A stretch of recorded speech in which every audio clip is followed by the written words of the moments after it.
do people from the Netherlands live abroad in New York? How do they live and work in the city that never sleeps? That's the question to which this NL Club NYC podcast will give you the answers.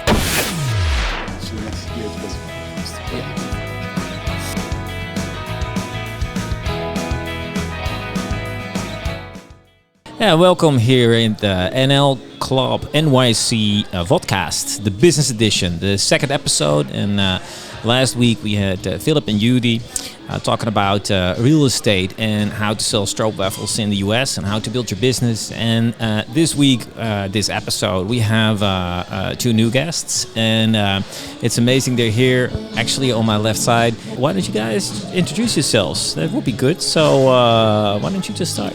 Thank you so much. Yeah, great to be here. My name is Arjen de Jong, a very Dutch name. It doesn't work at all if you try to order coffee here in New York City.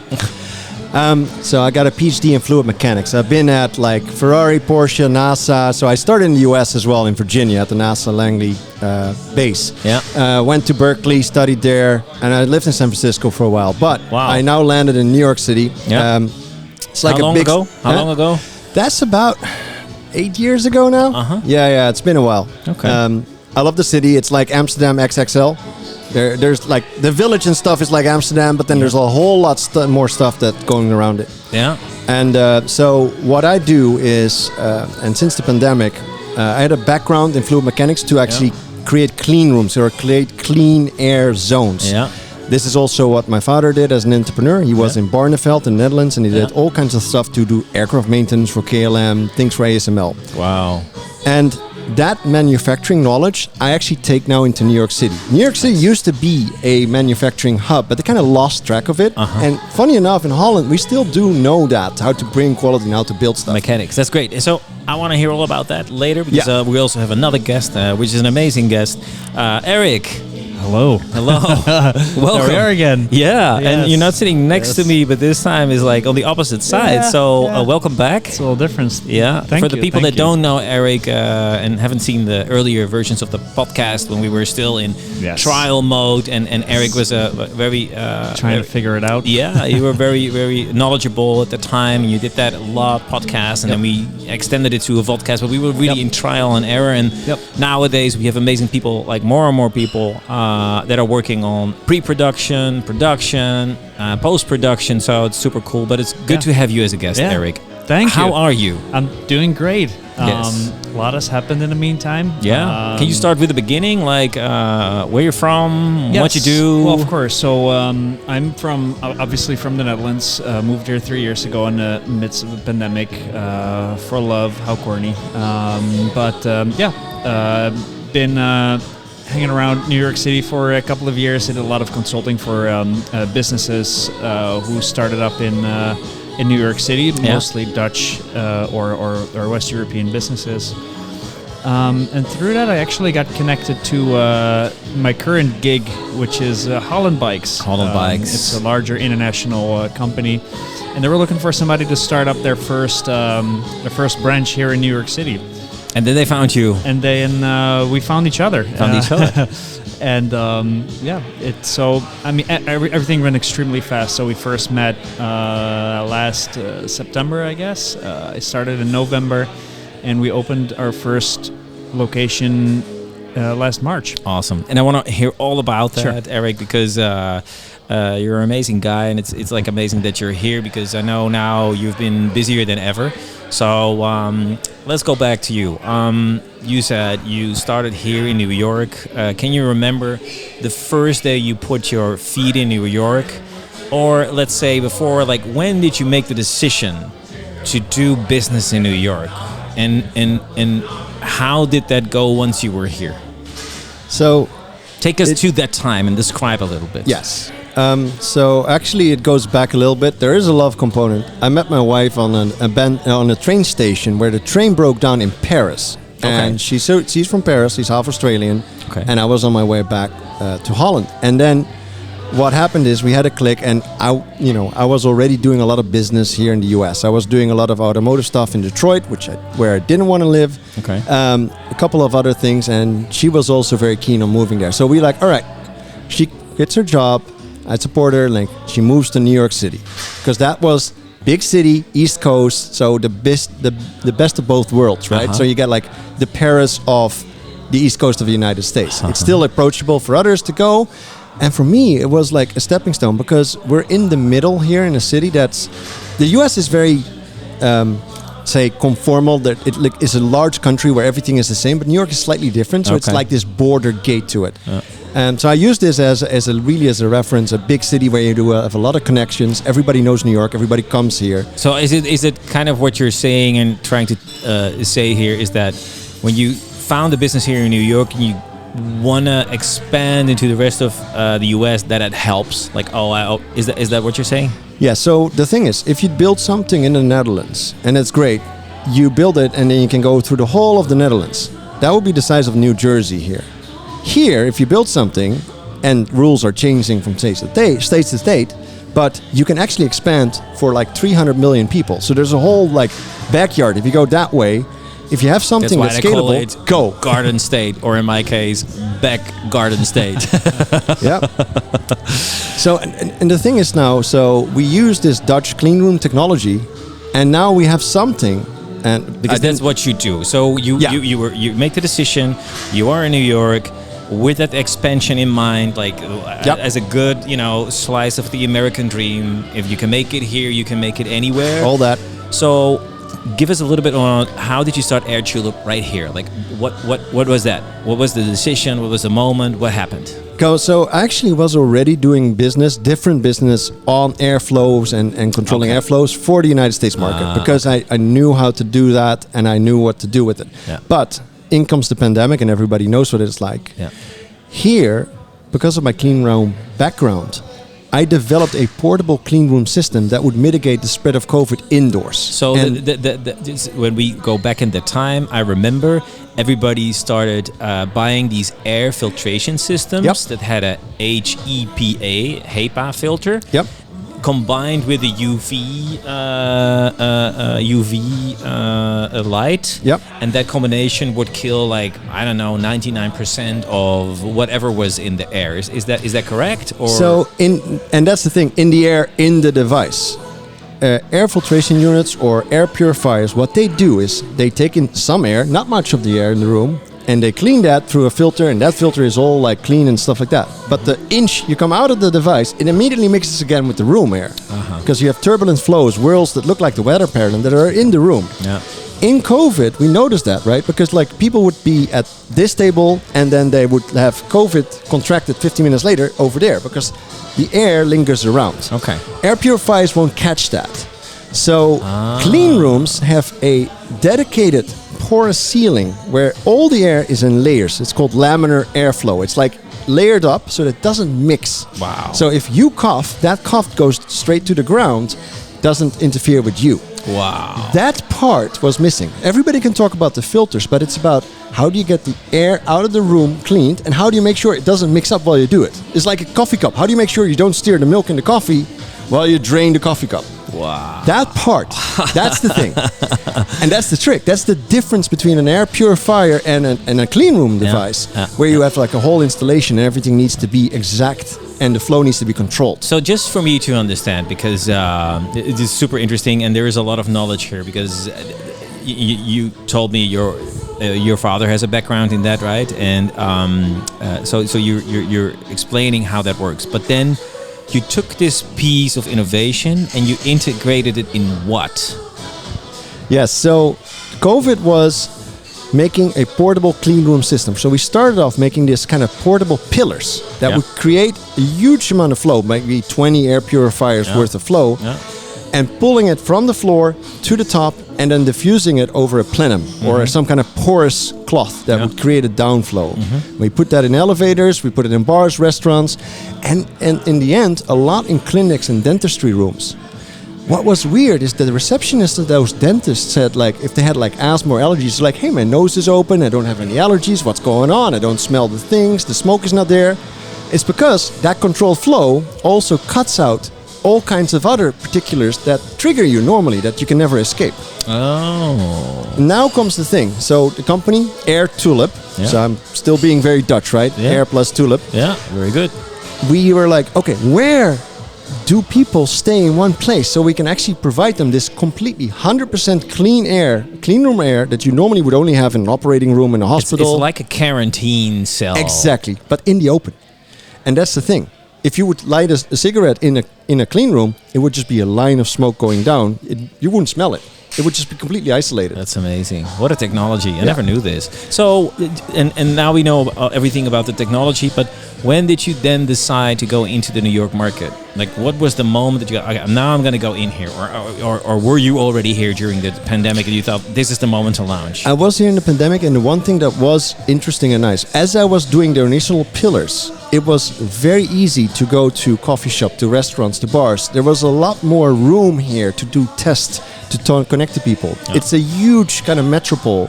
Whereas in Europe, and better or worse, it doesn't matter, but it's like it was different in terms of what you could do. Yeah. So here was maybe messy, but that also gave a lot of opportunity. Yeah. So we were like hauling things around the street. We created these pillars. We were like in a small lab in Manhattan. Yeah. And we were just like carrying them on like these little two-wheel carts, these little stepper carts across the city. We're like, all right, you want to try this? All right, can we measure this? Oh, okay, cool. You went actually door to door? Went door to door. Wow. Door to door. That's a cool story as well. Yeah. So hold on to that for a little bit. I'm just very curious, also from here is Eric. Yes. How do you actually, so you go door to door, but I know a lot of business owners and a lot of entrepreneurs here, and their question is, what's in it for me? Clean air for my customers? How's that going to improve my revenue? Yeah, so that was the biggest thing. So when we initially went to coffee shop and restaurant, the amount of explanation you needed to get to their customers was a limit.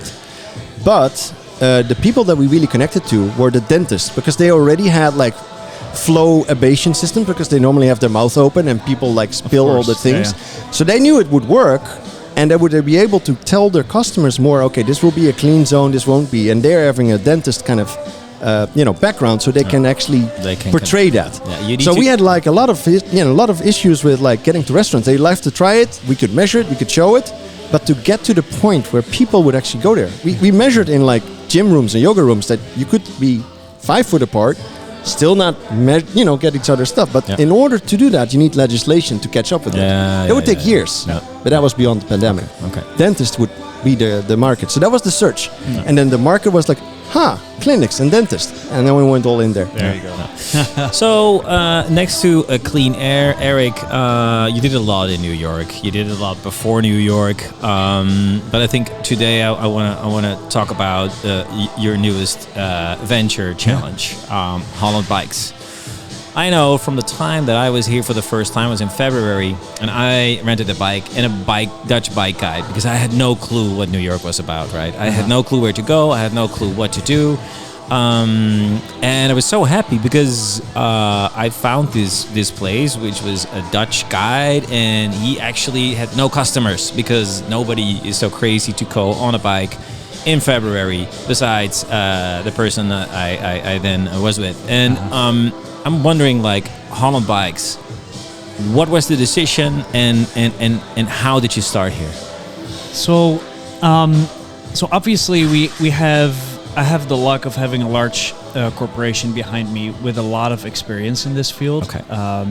They're active in multiple countries, yes, you said. Yes, yeah. And so there's already a lot of experience in like the do's and don'ts. However, the U.S. market is a whole different one. Why is it different? I mean, part is the way you can operate as a business here. Okay. I think just to begin with the very basics, like legislation, also as you meant, but also is it lighter or is it more tough? Really depends. Okay. It's a lot lighter in some fronts and it's a lot tougher in others. Yeah, okay. Yeah. So if you're firing people is a lot easier, but so the recruitment is a crucial part, because the recruitment in general is a very, very challenging one to find good people. But you have experience in that in the past, so that probably helps. I mean, that's a very, very big benefit to have that recruitment experience. Definitely, yeah. So, but I mean, how to get started? It's really by starting from the ground up, incorporating. So how did you pick the location? Yeah, you don't pick your location. You don't pick your location. You don't pick. The location picks you. Okay. I was going to say, but I mean, so it's extremely expensive here to rent a retail space or rent an office space or rent a house. We all know this, right? So it's crucial to have like a set of requirements, like what do I need, and from there really start doing a very, very good research and let somebody help you with that, like a good broker, a good realtor. So last week we had, or last episode we had Philip Hoordijk and Judah. And Judah was explaining like everything is 3 times so much expensive as in the Netherlands. And it really depends. So right now I have a location in Brooklyn, but I also looked at locations around Central Park, and that's 4 times the price I currently pay in Brooklyn. So it's... And then the what you pay in Brooklyn would be X3 compared to the Netherlands. I pay in a month what they pay in Paris for a whole year. It's like, I mean, but you better need to know what you're doing. You better exactly because the first time you go back to the investors and you say like, hey, like this is the amount of money I'm gonna pay, in a whole year, and they get a mild heart attack the first time they see that. Because this is how it works. You got a bunch of investors. They approach you. So we have the company in Paris. Okay. So and it's the mother company, and then you are the Holland Bikes USA. I am the CEO for Holland Bikes USA. Yes. USA, yeah. So you start in New York. Yes. And then like you have the location. What happened after? I mean, and then you just gonna get it started. More or less, because every month you're paying your rent that you're closed is a waste of a lot of money. And you're going deeper and deeper and deeper. Exactly. So from there, the goal is to open as soon as you can. Yeah. And that means you're going to need a lot of stuff ready. So I think just a bunch of bikes and you're good to go. Yeah, that's what you think, right? I mean, it's that simple. But unfortunately, it's not, because you need a lot of small things that you don't realize. For example, an extremely large cost at this moment is insurance. We're talking about and in the land of liability. In the land of liability, we have tablets where we make everybody sign waivers. We still need to give everybody helmets, even though we're all Dutch. We know how to ride a bike. Yeah. Yes, I don't care. Yeah. You need to have a helmet, and they need to let you sign a waiver. And yet, still, I'm paying a significant amount of money in insurances just in case somebody falls off the bike and breaks their foot, So it's really it's something a lot of people underestimate when they are making their business plan is how comprehensive, how complicated this could be. Yeah. Do you recognize that? Because going into somebody's bedroom, having a headrest that's pushing in a fresh air or clean air with that statement probably is also something. Yeah, that's also something. It's funnily similar to if you tell a Dutch person how much, for example, health insurance for you personally costs, they're like, what, for a year? No, that's per month. And then you still have to pay your own shit on top of that. Yeah. Everything is very expensive. The weird thing is that the US is unified, but there's specific legislation. Okay. So California has a different, per state. So California has its own thing. There's a couple of things that are quite federal, but you need to get everything in order. You need all your ducks in a row to make this work. Yeah. Then again, once you have it, you can really scale. So it's a back and forth. Yeah. But compared to Europe and Holland specific, but also Europe, the value, the amounts of money that go around, it's an extra zero to it. Yeah. And with that comes also investment. So we just had our first VC investment, and we had a certain valuation, and they're like, oh, that's actually on the low side, great. And they have European investors like, oh, that's so high. And it's like, there's just a different mindset to the valuation of the company, the amount you invest, and what you do with it. It's the same round of things. Like in Europe, we think we have to de-risk everything. It should be a small amount. You just need to be frugal and do it. But if you do that, here it doesn't work because of these things. You need to scale to a certain scale in order to make it work. Okay. Else it doesn't work. I was in last week's episode, and they said you need to earn faster than you spend it. That was basically one of the quotes. And I love that quote because it said so much, right? Because you can't work faster. So there is a asymmetry in that, like, I need to make it faster than I spend it. So it's like it's very interesting. Eric, if you go to his point, everything is more expensive. How does that resolve in those amazing bike tours that you're doing? Because now all of a sudden you have this huge bicycle park that is standing in your store that already is costing you a lot of money, and now the marketing starts. So how do you get your name out? How do you get the Dutchies? So especially nowadays, I think 95% of this is all online, and this is the way people travel nowadays. They plan everything in advance, and I know for a fact this is your professional field as well. People book a plane ticket to come to New York, and next up they open their Facebook, and guess what? Ta-da! Here's an advertisement that says. So are you running ads currently? Yeah, we're running ads. Okay. We're doing a lot of Google advertisement and other sorts of advertisement to just reach those people, and especially because we're just a startup right here. So you just need those sponsored. The thing is, they always say like there's two ways: either earn your way in or buy your way in. The problem with earn your way in is like it requests a lot of work and time, and buy your way in is exactly the opposite. Like less time and faster results. So I think that's the but the thing is, with these costs, as we were just mentioning, you don't have that much time, because sooner or later you're going to run out of money, so you just need to converting. make that investment right now to make sure that you're going to be running your organization. So you need to convert strangers into customers. That's like the thing I do for a profession. But then like you are there, you are the CEO, you are the person responsible for all of this. You have a high rent, or you bought the location, I don't know, but I guess you rent it. Then you have this bicycle park. You convinced your investors, like, this is a good deal, this is really good. You open the doors, and what happens? So then the fun part starts, really. Because Was it fun or was it scary? No, it was fun. It was actually really fun, because then you're going to see if everything that you had in mind, if it works the way you had it in mind. And you're going to see if that everything that you thought was so great is actually that great. And especially if it turns out pretty close to how you actually... Because you're constantly learning. Like, the second you open your doors, you realize, all right, this needs to improve, that needs to be better, this doesn't work, that... But, you're iterating. You're just trying stuff, testing, you need go to back. learn really, really quick. You're building the airplane as you fly it. Yeah, absolutely, cool. Absolutely. So from the second you take off, that's when you start improving. But it's really, really cool if you see.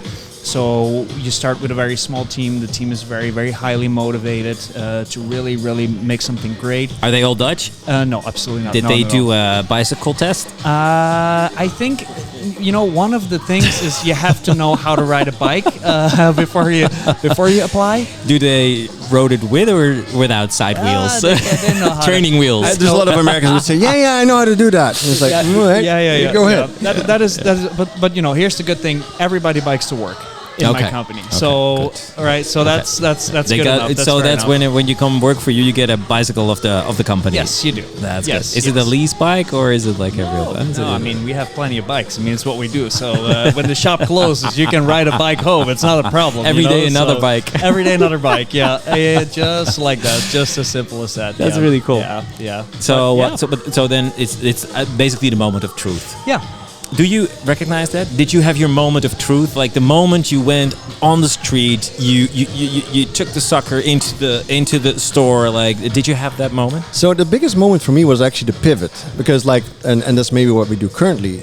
Currently, we have a headboard that creates a bubble of completely clean air where you sleep. Yeah. So the headboard for a bed that has that technology that we talked about, and now you're completely isolated from any triggers. Does it also cool? We have cooling and heating in there as well. It has a cooling effect. Only if you sweat. So, and we had that as well. But what we did, and that's where the US comes in, we raised our funds through a Kickstarter. So this was a $2,500 product. You ran a Kickstarter campaign? For a $2,500 product, which means people put in the risk. And that's 80% of the people that did that were from the US, because they're like, I have a problem, I have this asthma, I'm not sure if this product will ever reach me, but I'll do it. And we did. And the people that got it were like, And we got like their reports, like after one day, they're like, holy shit, this actually works. I didn't believe it, but it actually works. My asthma is gone, or my medicine is lower, That's or this cool. stuff. And it was immediate. Because can I do a short side story on Kickstarter? I had like 2 products, okay? 2 products. So the first one was a cooler. And it was the coolest cooler in the world. That's how they sold it. It had like wheels. It had a built-in like audio system. You could play your stuff. I know that one. You know that one? Yeah. The coolest cooler in the world. Like the thing was like blowing up everywhere on the internet. I was like, I need to go into that sucker. You know what happened? Thing never saw the daylight because it was too cool to, produce. So, and then the second one was it had a name for it. It was like a flying drone, and the drone would follow you everywhere. I think it was Eli or something. Eli. And then I put my money in there, and then again it was like totally overpromised. Like the thing would follow me, photograph me, like front, back, everywhere. It was like a companion on your side. You know what? Never got my money back. So, but in your crowdfunding, it worked. Yes, and it so worked. Awesome. And the thing is that the weirdest thing is that we leverage a little bit of the Dutch side there, because remember, I grew up in a factory environment. Yeah. So first step of all this headboard stuff, it's cut and built in the Netherlands, in Barneveld of all places. Yes. Containered here to Brooklyn. I'm looking actually at the storage space across the water right now. Yeah, we're gonna make a close up later. Yeah, that's no, super exactly. cool. So it's like. Yeah. Right there, and this is how we set up the system, but we needed that to work. But then for me to understand, because your product is a lot of mechanics, it's like high volume. It's voluminous, so it's like it takes a pretty big space. Yep. Especially for storage. So that means a lot of cash up front for you to invest. Yeah, so the demo boards and stuff, that's why we have the VC investments. The other side thing, though, is because we had the leverage of the factory and we are part of New Lab, which is this incubator space. So there's all these different systems and like companies you can be part of here that can help you accelerate. But you have to show it. Yeah, so Eric was just saying marketing. So how is your marketing? Yeah, so that's actually a blend. Digital, yes, but in order to convert it to people, you need to get people to experience the headboard. So we're placing demo units. We're getting to hotels. We're getting to allergists. That's how we're doing it. I worked for IKEA like 5 years. We needed to sell mattresses, and people come in the store and actually, kept sleeping. So this is like an hour long, 2 hours long, like the whole day long. Like it became a problem.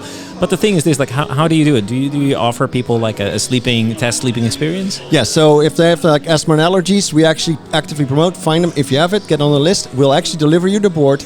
Try it. If it helps you, so there you I can try it? Yep, go. Do you also deliver in New Jersey? Yes. Okay, that's good. That's good to know. And we found shippers to do that, because that's the other thing in the business. You get so much bullshit on shipping. Oh, we can do this and that. Yeah. Until you find the right one. And the US is messy with that. You need to find the right partners, the right suppliers to do it. Everybody promises stuff.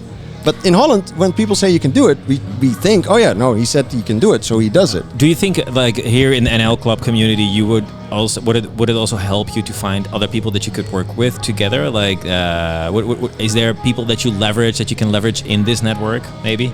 I think in general, yes, and there's been so many people that I like to connect to through the NL network. Yeah. I mean, we're all like in community, right? You can't do your business on your own ever. And, I am Dutch and I'm here in the middle of the city. So leveraging that is awesome. Yeah. And, things like this weird thing that last week, the king and the queen of the Netherlands were here at New Lab visiting me. It was an amazing experience. Amazing. That's a really awesome. It's this community thing. And it's this like So do you life. Do you have a cell phone now? Yes. That's cool. So, Eric, your door's open. People are running in. Yep. What are people? What can they do when they are going researching hollandbikes.com? Yep. What is it you're offering currently now in the market? So currently it's rentals and it's guided tours. Both or separate? Whatever or combination. You want. Okay. Whatever you want. Yeah, you can combine it, but most people just decide to either rent a bike and explore themselves the city, or just do a guided tour. Is it only for Dutchies, or can people from every nationality come? We have guided tours in English. We have guided tours in Dutch, which is large majority of our clientele at this moment. We have French, German, Spanish, whatever you want, and we're definitely. I would opt in for Portuguese if that's possible. Yeah, we need to work on that, right? Yeah. Okay, If it turns out there's a market, then I'd be more than happy to do so. That's Definitely. good. Yeah. So if you look at AirTulip, you're offering, you're testing. Like, what are the things currently that, next to the fact that it's good and that it's healthy and that it's a very innovative technology, what is the offering that you're currently do here in the US market? So if you are here in this region, we will send you a demo board. If you have allergy to asthma, this is our focus group, and you test it and you let me know if you like it. And for the rest, we do like a trial, like we can ship it to you, and we can return it as well. Yeah. The other thing to it is we have an NFL player, Matthew Judon, who's our ambassador from New England Patriots. He noticed a measurable improvement in sleep. So we're like working on doing collaborations with wearables to measure your sleep and your performance. AirTulip.co is the website. Okay. If you're interested in buying it and testing it, just reach out to us. Awesome. Arjen, ARJEN, at AirTulip.co. And if you want to buy it or you look at it, our shop is open. We do both the Netherlands and the US. Amazing. So we do stateswide, and New York has got free shipping and the region around it, and we do the demo boards from here. So cool. And if I want to rent bikes, where do I go and what do I do, Eric? Like, what is? You can always stop by. We're open 7 days a week. Wow, 7 days. 7 days a week, 9 to 5. You can find us. No day off. No day off. 7 days. You can find us in Brooklyn at Concord Street. And you can always go to nyc.hollandbikes.com to book anything. Usual regular departures for the guided tours is 10 o'clock, 1 o'clock, and 4 o'clock. But to guarantee that we have a tour guide in your language, it's best to reserve online. So awesome. Yeah. You guys are so inspirational. Thank you both so much. I learned so much about clean air and how important it is. Sleep is a very important subject these days. A lot of research shows so. You're definitely tapping into that. So thank you so much for sharing and coming and being part of this community, because it's super cool. And Eric, as always, a pleasure to talk to you. I'm a little bit sad that you're not my co-host anymore, but I love to see you guys come back, regularly and share how you're doing. I'm very inspired by your next step in entrepreneurship. Thank you. And just stay in touch with us. And thank you guys for coming. I'll be around. So if anyone ever wants to know anything, just stop by. We do some really cool events with the NL Club for all the members. So, last March, but I'm pretty sure we're going to do something again next year. Awesome.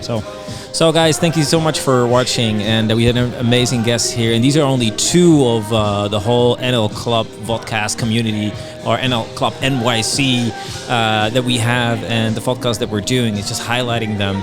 I hope that you watched. I hope that you loved this episode, and please don't forget to follow us, like us, visit our website, and become a member. And maybe one day I can also invite you here at Citizen M Hotel in these amazing seats with this amazing rooftop. Thank you so much for watching, and see you next episode.